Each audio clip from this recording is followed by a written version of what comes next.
দেখছেন কত সুন্দর করে ইলিশ সাফা করতেছে। এটা হলো মাওয়া ঘাটে ধরেন যারা যারা গেছেন তারা এত সুন্দর করে একদম ইলিশের ভাজি, বেগুন ভর্তা, বেগুনের বড়া, তারপরে ইলিশ মাছের নেজ দিয়ে হেরা ভর্তা কত সুন্দর করে বানা ওরা।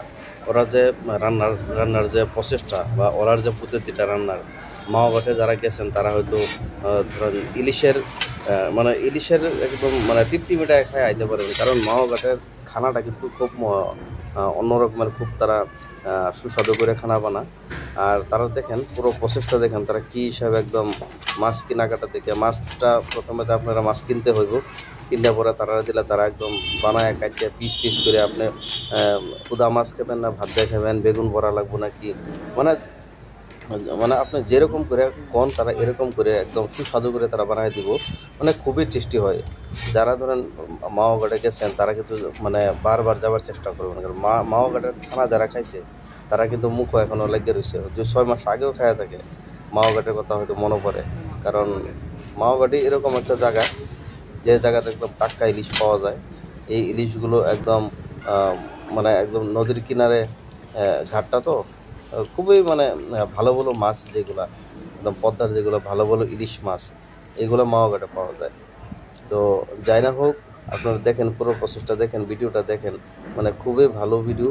মানে মানে এরকম লাগবো যে মানে ভিডিওটা দেখা অবশ্যই মানে পেটের ভিতরে মানে ভুক, এরম ভুক লাগবো আপনার, আপনার মানে যে কোন সময় আপনি খাইবেন খেলি। আর বড় কথা হলো এখন দেখেন এটা দেখে হেরে আফসোস করে লাভ নাই।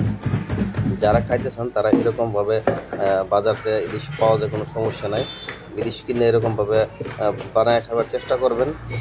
যদি পারা যায় আপনারা দিয়ে খাইবেন, সমস্যা নাই। আর দেখেন ইলিশের মানে একটা বাংলাদেশের একটা মানে একটা জাতীয় সম্পদ ইলিশ। এই ইলিশের কথাটাই আলাদা, আর ইলিশের স্বাদটাই আলাদা।